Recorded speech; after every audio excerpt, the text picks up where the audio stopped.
Sampling by Marlon Andrews. What is sampling? Sampling is a method of studying from a few selected items instead of the overall number of units.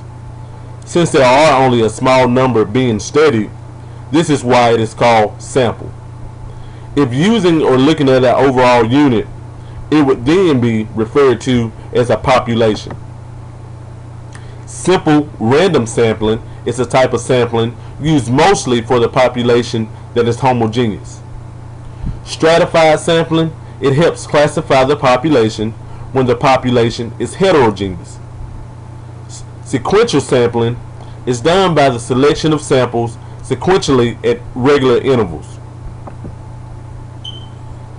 Types of sampling continue. Systematic sampling. It is when items are selected from the population at a uniform interval in terms of time, order, or space. Cluster sampling is when the population is divided into groups or clusters, which means a sample of these clusters may be drawn at any time. Methods of sampling. There are two broad methods of sampling used by researchers. First is non-random, also called judgment sampling.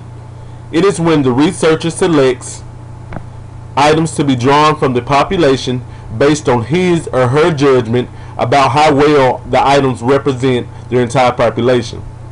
This method has also been shown to be more simple and less expensive to use. Secondly is random sampling.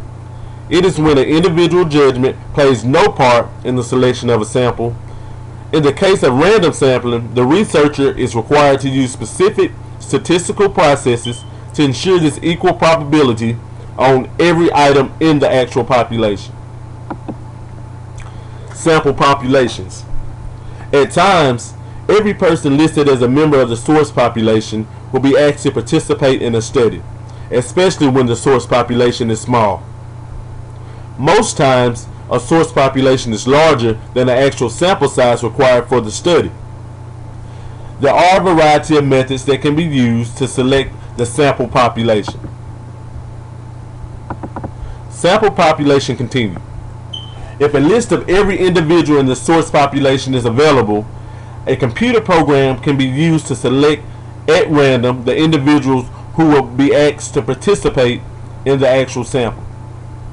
If the sample will be drawn from the entire city, cluster sampling can be used to identify at random whole city blocks for inclusion in the sample population. At times, a non-probability based convenience population can be selected based on the ease of access to those individuals, schools, or communities. You have to be careful. Convenience sampling must always be used with caution because they are often systematically different than the communities that they are actually intended to represent.